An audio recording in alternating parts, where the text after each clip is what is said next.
Okay, meron tayo ngayong Toyota Innova dito sa ating shop. So itong unit na to is second hand na nabili.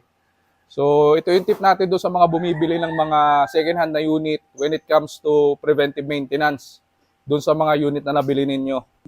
Dalhin nyo yan sa mga trusted shop ninyo for full vehicle evaluation para makita ninyo kung ano yung mga recommendations ng mga possible preventive maintenance na gagawin sa inyong mga unit.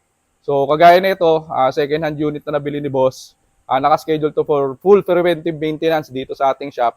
Kasi baka mamaya panghawakan ninyo yung sinabi ng seller, tapos biglang may bumitaw dyan, or let's say nagkaroon ng sludge ang makina, sayang yung unit na nabili ninyo. Baka imbis na magamit nyo siya sa mahabang panahon, mangyari niyan, malugi pa kayo dahil dun sa, syempre, sa resources na ginamit ninyo dun sa pagbili ng sasakyan. So para makaiwas kayo dun sa mga ganong klase ng problema, magtipid tayo ng tama, gamitin natin yung mga resources natin ng tama para mapakinabangan natin ng maayos yung mga sasakyan na segunda mano na nabili natin.